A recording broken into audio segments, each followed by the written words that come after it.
Olá, aqui quem fala é o professor Gustavo Uchoas Guimarães, professor de História.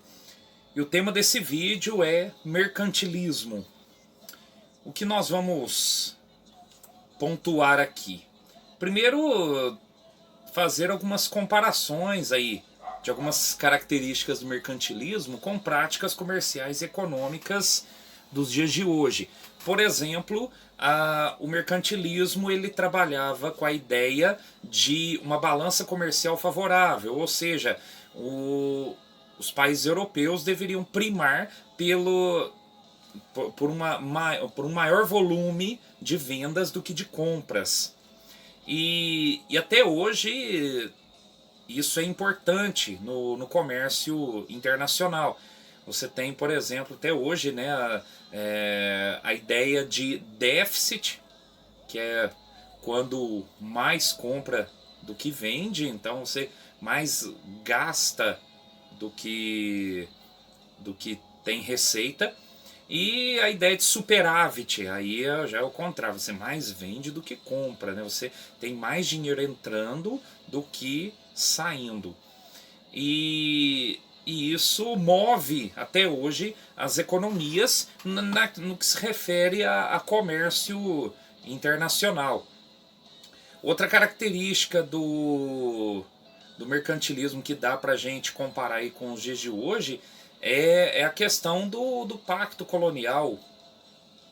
Então você tem naquele momento de uma economia mercantilista nos séculos 17, 18, ali, né, 16 ao 18, você tem a colônia tendo que fazer comércio apenas com sua metrópole. Então, por exemplo, o Brasil fazia comércio só com Portugal.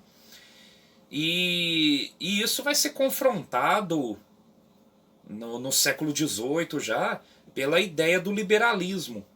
O liberalismo ele vai ser contra, naquele momento ali, ser contra a colonização, vai ser contra essa ideia de você prender a economia, ou no caso aí o comércio, né, de uma forma que uma região faça comércio só com um determinado país. Então o liberalismo ele vai contra essa ideia mercantilista do pacto colonial.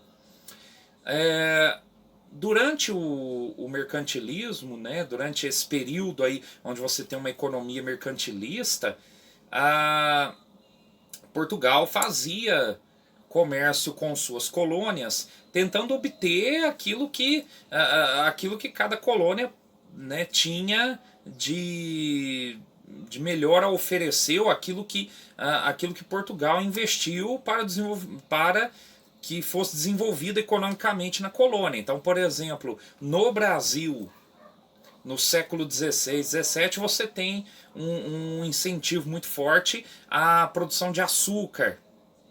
Né? Então era isso que Portugal queria obter do Brasil, principalmente, a questão do açúcar. Depois, no século XVIII, veio a exploração do ouro.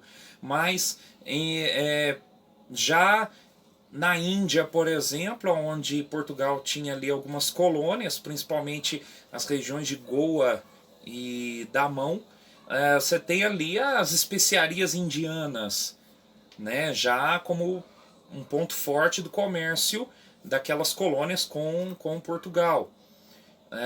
No continente africano, onde Portugal tinha ali seus domínios, né, em Angola, Moçambique, São Tomé e Príncipe, entre outras regiões, você tem, entre outros, aí, o comércio de escravos. Então, com cada região, Portugal explorava alguma atividade comercial e econômica. E outro ponto aí também do mercantilismo é a questão da valorização dos metais preciosos. Né? Na economia mercantilista era importante um país, né, ter metais preciosos acumulados. Isso, né, determinava até a questão de parecer mais rico ou parecer menos rico, né? A quantidade de metais preciosos acumulados. Com o passar do tempo, essa ideia de riqueza ou